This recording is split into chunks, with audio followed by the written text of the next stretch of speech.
مهدي أدركنا.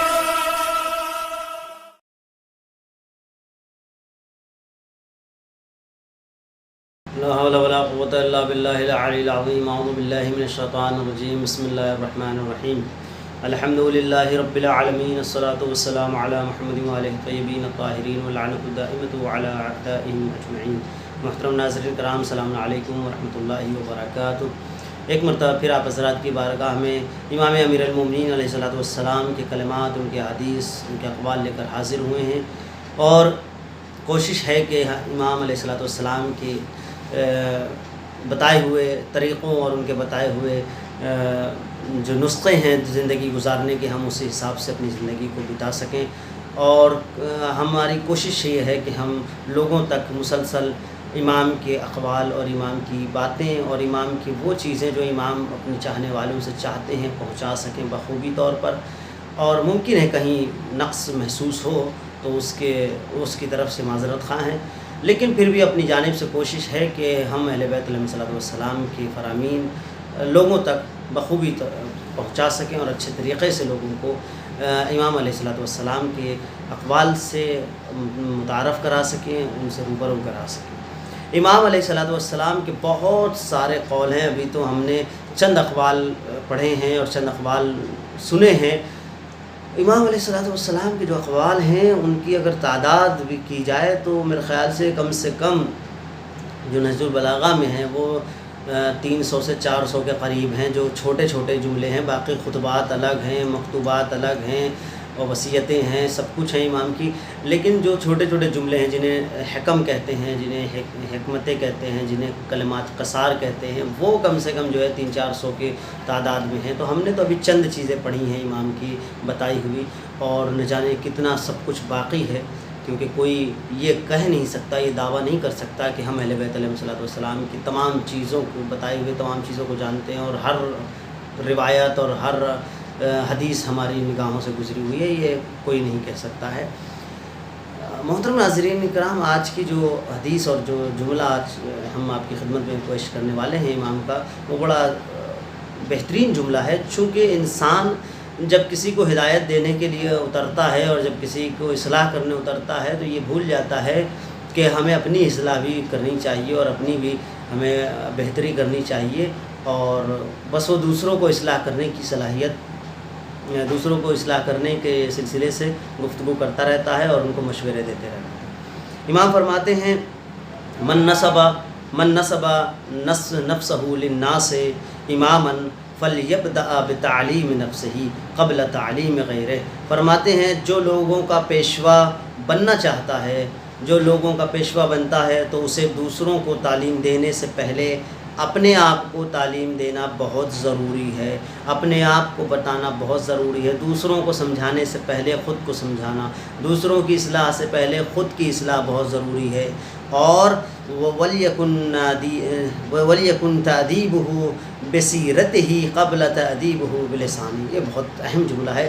مولا فرماتے ہیں زبان سے کسی کو ادب سکھانے سے بہتر ہے کہ انسان کردار سے کسی کو ادب سکھائے. یعنی اگر کسی کو تعلیم دینا ہے تو آپ اس کو کچھ سکھانا چاہ رہے ہیں، اصلاح کرنا چاہ رہے ہیں، تو اپنے کردار سے اصلاح کریے، زبان سے اصلاح نہ کریے. زبان سے اصلاح سے کہیں بہتر ہے انسان اپنی سیرت اور اپنے کردار سے اصلاح کرے. کیوں؟ اس لیے کہ جب ہمارا خود کا کردار صحیح ہوگا، خود اپنے کردار میں ہم مصفح ہوں گے، صاف ستھرے ہوں گے، تو جب ہم اپنے کردار کو پیش کریں گے تو اس کردار کو دیکھ کر لوگ مرعوب ہوں گے اور ہماری باتوں کو سننے کے لیے شاید آمادہ ہو جائیں. لیکن اگر ہمارے پاس کردار نہیں ہے، صرف زبانی دعویٰ ہم کر رہے ہیں اور زبان سے ہم گفتگو کر رہے ہیں اور سارے سب کچھ جو ہے زبانی ہے، باقی ہمیں کردار سے کوئی مطلب نہیں ہے، ہمیں اعمال سے کوئی مطلب نہیں ہے، تو اگر ہمارا کردار صحیح نہیں ہوگا، صرف لسانی ہمارا کام ہوگا تو یہ لسانی دعویٰ ہے. اور لسانی دعویٰ صرف لسانی ہوتا ہے، اس کی کوئی حقیقت نہیں ہوا کرتی. تو امام فرماتے ہیں کہ لسانی کسی کو تہذیب اور تمدن اور اصلاح کرنے سے پہلے ضروری ہے کہ تم سیرت کے ساتھ، کردار کے ساتھ، اخلاق کے ساتھ اور اپنے کردار کو ایسا پیش کرو کہ وہ اسے دیکھ کر اصلاح کی جانب چلائے. محترم ناظرین، پھر امام فرماتے ہیں وَمُعَلِّمُ نَفْسِهِ وَمُؤَدِّبُهَا أَحَقُّ بِالْإِجْلَالِ مِنْ مُعَلِّمِ النَّاسِ وَمُؤَدِّبِهَا. مولا فرماتے ہیں اپنے نفس کی تعلیم اور تربیت کرنے والے شخص، جو اپنے نفس کی تعلیم اور اپنے نفس کی تربیت کر رہا ہے، وہ دوسروں کی تعلیم و تربیت کرنے والے سے زیادہ مستحق احترام ہے۔ یعنی ایک شخص ہے جو اپنی اصلاح کر رہا ہے اور اپنا کردار سنوار رہا ہے، اپنے آپ کو بہتر بنا رہا ہے، وہ شخص جو اپنے آپ میں کام کر رہا ہے، جو اپنے آپ میں اچھے کام کو انجام دے رہا ہے، وہ اور یہ سوچ رہا ہے کہ میں کسی طرح سے اپنا کردار بہترین کر لوں، اچھا کر لوں، تو وہ شخص اپنے آپ کو سنوارنے والا شخص کہیں بہتر ہے کائنات کو سنوارنے والے شخص سے۔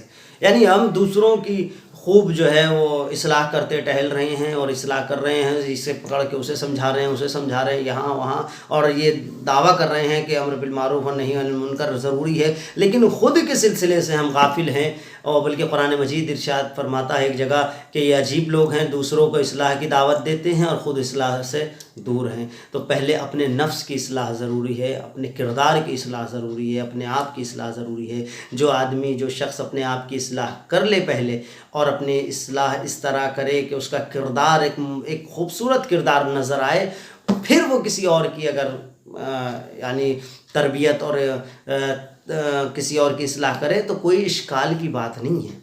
کیونکہ اگر کوئی انسان اپنا یعنی کسی کا کردار خراب ہے، اب وہ کسی سے گیا گفتگو کرنے اور کسی کو سمجھانے، تو یہ بات طے ہے وہ کہے گا پہلے اپنا کردار درست کریے تب آپ آئیے سمجھانے۔ تو زبانی سمجھانے سے کہیں زیادہ بہتر ہے انسان اپنی کردار کے ذریعے سے۔ اور اہل بیت علیہم السلام نے اسی لیے جہاں بھی آپ اہل بیت علیہم السلام کے جملے پڑھیں گے اور ان کی خاص کر اگر وصیات پڑھیں یا خطبات پڑھیں تو ان میں آپ کو ملے گا امام آخر میں جو ہے فرماتے ہوئے نظر آتے ہیں کہ یہ میں اپنی اصلاح اور امت کی اصلاح کے لیے کہہ رہا ہوں۔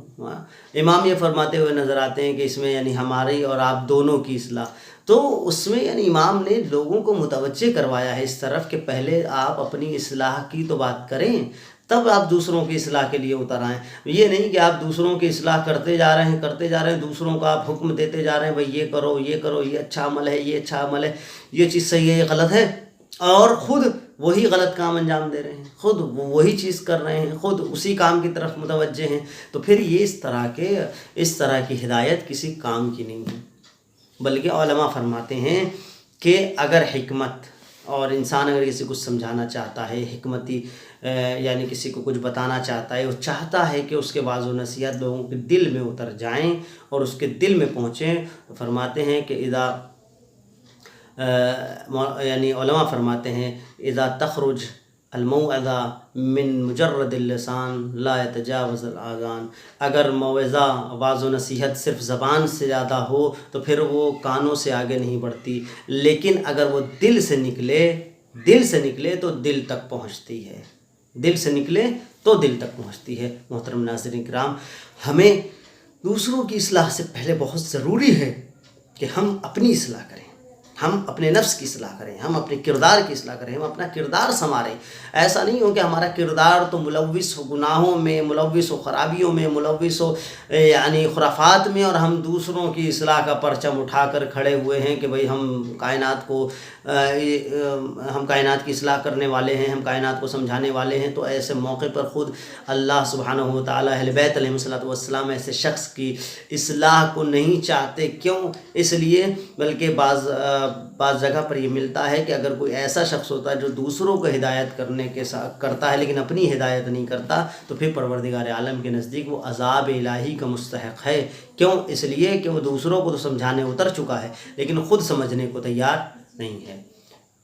یعنی اگر کوئی کسی کو سمجھا رہا ہے یہ گناہ نہ کرو، اس کا مطلب وہ اس کے بارے میں جانتا ہے، جب جانتا ہے تو اب وہ خود کر رہا ہے تو اس کا مطلب وہ جان بوجھ کر رہا ہے، اور جانتے ہوئے اگر کوئی گناہ کیا جائے، انجانے میں کوئی گناہ ہو جائے تو وہ جہالت کے اس میں چلا جاتا ہے، ما لا یعلمون کے اس میں چلا جاتا ہے، ما لا تعلمون کے اس میں چلا جاتا ہے، زمرے میں چلا جاتا ہے، رفع عن امتی ما لا یعلمون کے اس میں چلا جاتا ہے کہ وہ مثلاً وہ جانتے نہیں تھے، جاہل تھے۔ لیکن اگر جان بوجھ کے جس کے بارے میں پتہ ہو پھر یہ کیا جائے تو پھر وہ عذاب الہی کا مستحق ہوتا ہے۔